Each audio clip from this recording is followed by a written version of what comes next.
I am helping you. So please watch this video till the end. This will help you on buying a good quality, pre-owned, used, second-hand vehicle.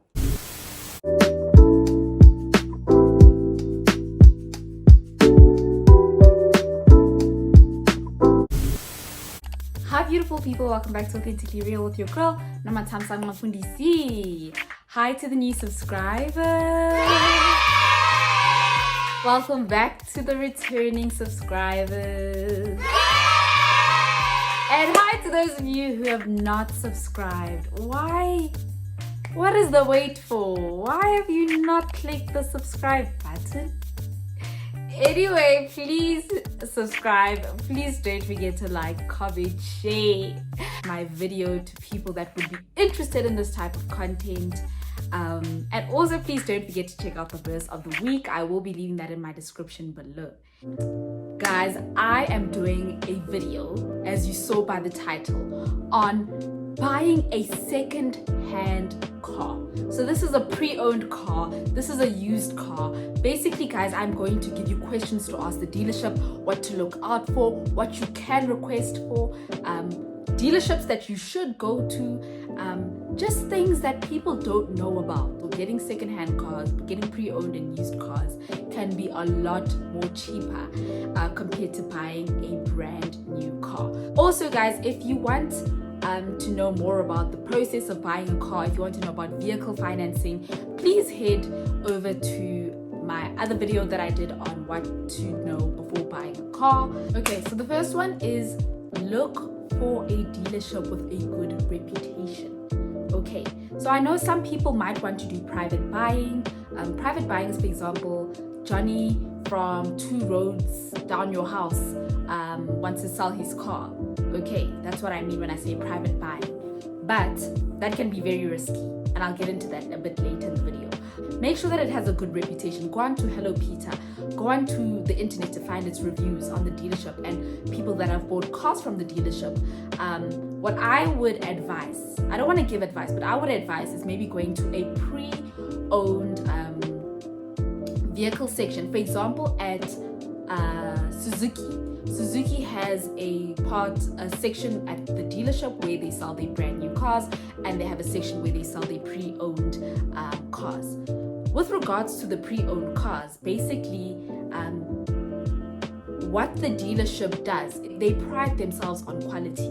So they are less likely to sell you a car that has not gone for service or that has serious issues. So then if you're buying from a private buyer, I would firstly say, if you're going to meet up with them, ask to meet in a public location. So whether it is a garage, ask them to bring their ID. Do research on them, guys. Play detective, do research on the person.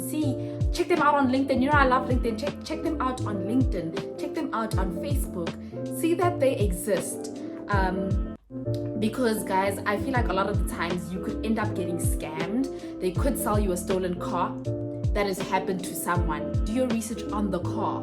Ask them for certain documents, and I will tell you the documents that you should ask them for. Okay, so after checking out the private buyer, after checking out the dealership, you see the car that you like, do a number of inspections. Okay, so the first one I'm going to speak about is a DECRA test and a multi-point test. So like I said, this comes at an extra charge, but what they're basically doing, they're inspecting the technical points of the car.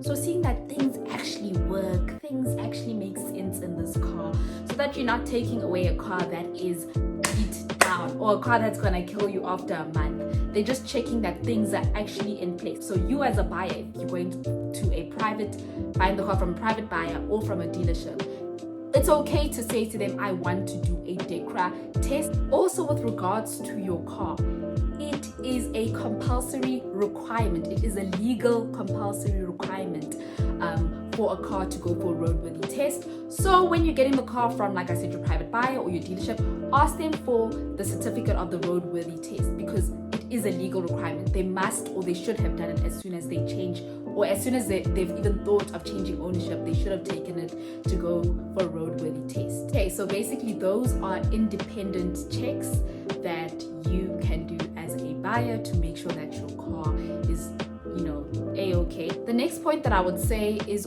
also make sure that when you are buying your car from a private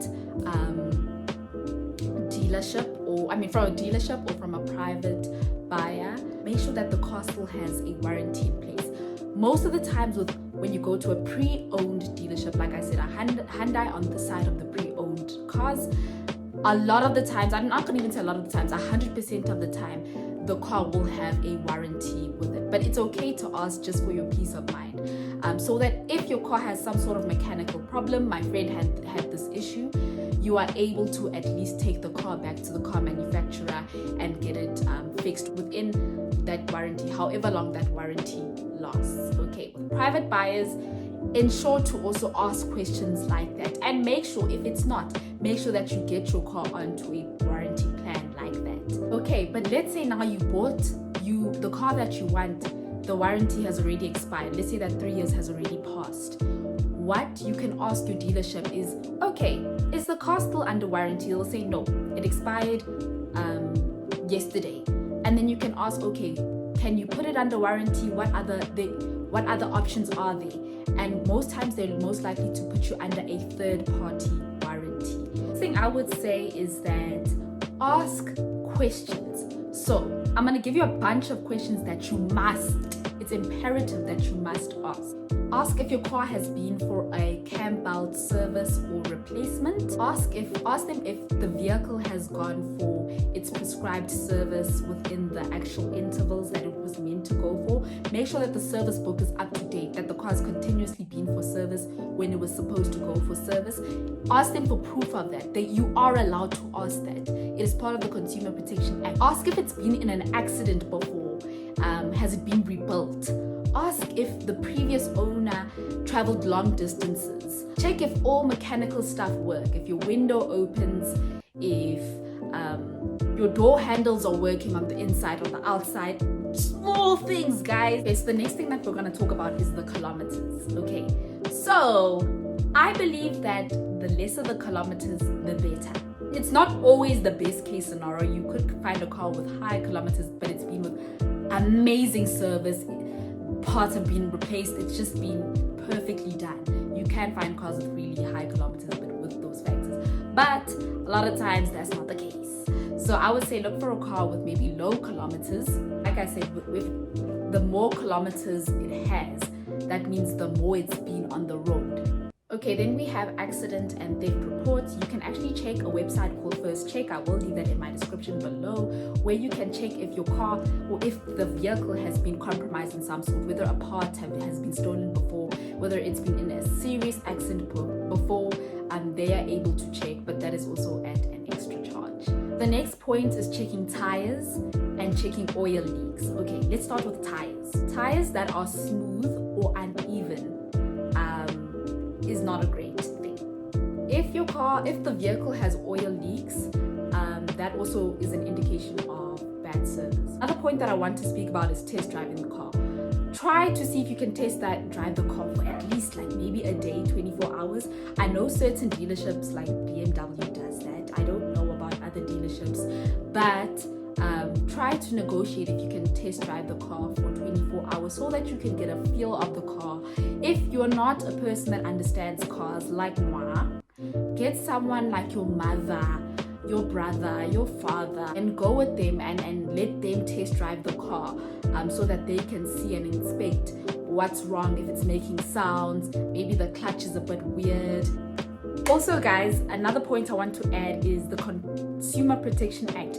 If your vehicle has not had full service or nothing was disclosed to you, or you feel like you were robbed, you are allowed to take the car back, but just know it is going to be a lengthy process of proving that maybe they weren't fully honest with you guys.